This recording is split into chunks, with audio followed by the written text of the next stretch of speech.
চাঁদ রাত আর ঈদের দিন কী করলাম সেটাই শেয়ার করব। আসসালামু আলাইকুম, সবাই কেমন আছেন? ঈদ মোবারক। আর সরি, ঈদের ব্লগটা একটু দেরি হয়ে গেল শেয়ার করার জন্য। তো চাঁদ রাত এবং কি ঈদের দিন কী কী করলাম সেটাই শেয়ার করব। ছোটোখাটো আমরা পার্টি করেছিলাম ঈদের চাঁদ রাতের দিন। ছোটো করে মেহেদি দিয়েছি এবং কি একটু সাজিয়েছি। আর দিনটা অনেক অনেক অনেক মজা কেটেছে। তো এই তো আমরা মেহেদি দিয়ে দেওয়া কমপ্লিট।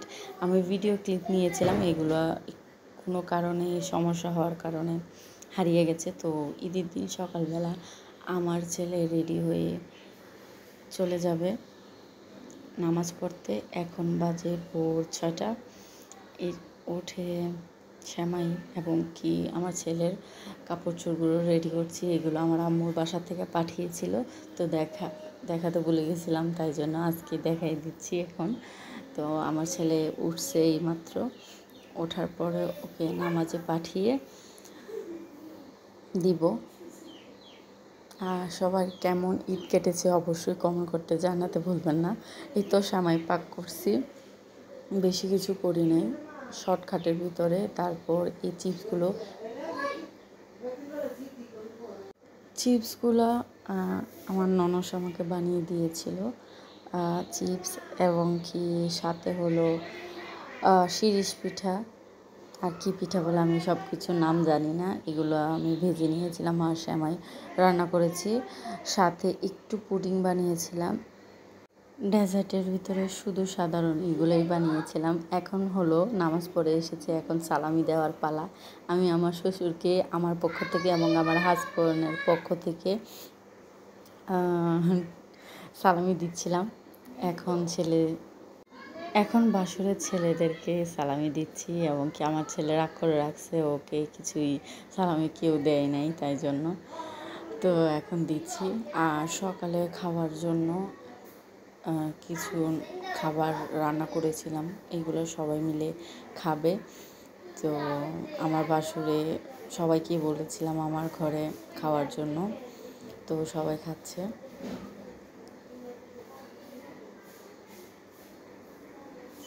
সবাই মিলে খাওয়ার মজাটাই আলাদা।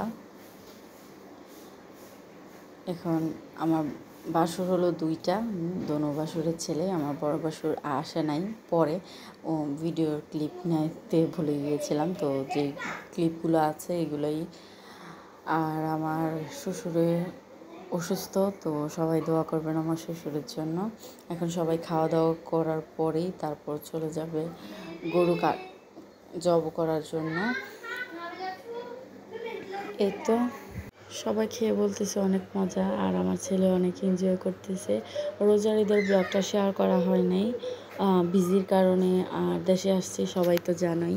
তো যাই হোক, সবাই বলতেছে অনেক মজা হয়েছে। আর এগুলো হলো আমার বড় বাসুরের ছেলে, সবগুলা মেজো বাসুর এবং কি বড় বাসুর। তো সবাই অনেক মজা করে খাচ্ছে। মা শ্বশুরও বলছে যে অনেক মজা হয়েছে। এইগুলো স্মৃতি হিসাবে রেখে দেওয়ার জন্যই ব্লগটা করা। আর আমার শাশুড়ি ওখানে দাঁড়িয়ে রয়েছে নীল শাড়ি পরে। এই আর কি।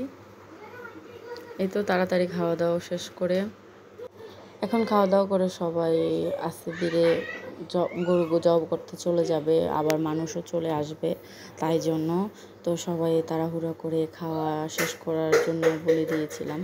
তো এই আর কি। তো আমার ব্লগটা কেমন লেগেছে অবশ্যই কমেন্ট করতে জানাতে ভুলবেন না।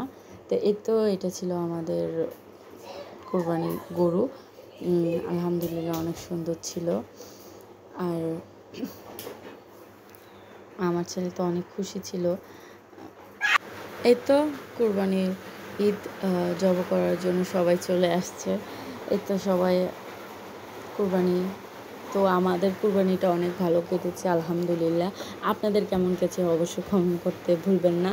তো আলাদা মানুষ রেখেছিলাম, আমার মেজো বাসুরও ছিল আর হেল্প করার জন্য। তো এখানে সবাই কাটাকুটি করার জন্য রেডি হচ্ছিল। আর এখানে আমার বাসুর এবং কি বাসুরের ছেলেরাও আছে এখানে, কাটাকাটি করতেছে। এই তো ছিল। হুম, অনেক মজা হয়েছে, অনেক অনেক এনজয় করেছি। আর আমার ছেলে তো অনেক খুশি, অনেক হ্যাপি। শুধুমাত্র দেশে ঈদ করার মূল উদ্দেশ্য হলো আমার ছেলে সব কিছু দেখাশোনা করার। তো দুপুরে খাওয়ার সময় হয়ে যাচ্ছে, তো তাই জন্য দুপুর মানে হলো প্রায় 4টা বেজে গেছে। এখন খাবার সব কিছু আমি রেডি করছি। আম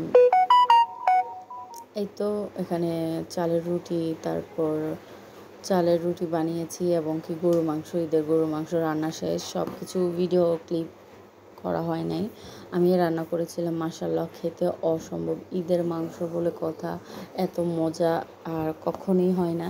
তো চালের রুটিগুলা আমি করে দিব। আর বাইরে অনেক সুন্দর ওয়েদার রয়েছে, তো একটু ভিডিও নিয়ে নিলাম। আর এখানে রুটি করতেছি। তো এই তো আমাদের আলহামদুলিল্লাহ গরুর মাংস রেডি এবং কি রুটি। আমরা আবার খাওয়া শুরু করব। আশা করি আজকের ব্লগটা আপনাদের ভালো লেগেছে। যদি ভালো লাগে অবশ্যই পেজটা লাইক এবং ফলো দিতে ভুলবেন না। সবাই আবারও বলছি, সবাইকে ঈদ মোবারক। আল্লাহ হাফেজ।